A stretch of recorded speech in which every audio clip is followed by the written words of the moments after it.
When trying to get out of domestic violence or a toxic relationship, whether it be in the workplace, with an intimate partner, or a family member, not taking the events that occurred personally is the hardest and the best thing that you can do for yourself. As humans, we tend to avoid facing the hurt inside of us because when we bring it up, it's scary to confront and it causes us to feel uncomfortable. People don't like to sit in the negative emotions that arise from betrayal wounds, rejection wounds, shame wounds, judgment wounds, loss, and so forth, because often people haven't come to that point within themselves of being able to process their emotions. It takes a tremendous amount of emotional maturity through personal development to be able to swim through our shadows, and it never feels good. Instead of asking yourself the question, why did this happen to me? Or why did they do it? Ask yourself instead to name out loud all of the emotional wounds that an incident caused. Because only when we name something out loud does that thing start to lose its power over us.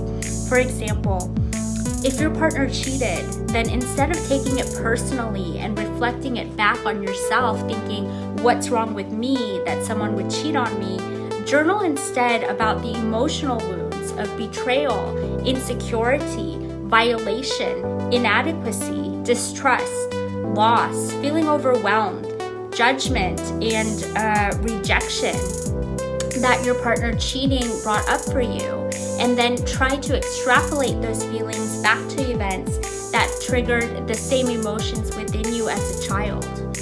When we don't confront our internal emotional wounds from a traumatic situation that has occurred, with trauma being defined as a sustained negative emotion elicited from an experience that has passed regardless of the perceived severity of the situation, then we are refusing to heal.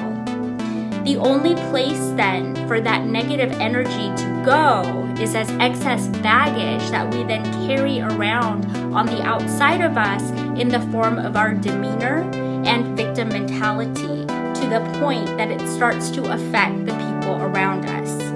As people, we don't like to bring up things that hurt us, and so we would rather suppress the negative emotions, and in turn, whatever is on the inside, the mental unrest, eventually starts to manifest on the outside as an attitude, a snare, the idea that the world or our partner owes us something.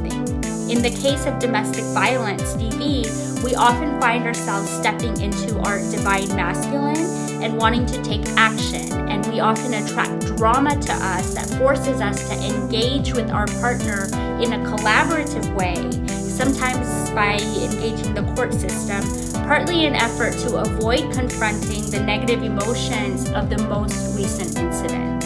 It's a way to hide. Regardless of the situation that has brought you to be in a toxic situation, please try not to take the negative interactions that occur personally. I know it's easier said than done, but keep in mind that the reason another person is projecting negativity onto you has to do with their own inner child wounds and has absolutely nothing to do with you at the core, no matter how much they may try to deflect and blame you for discord. Namaste.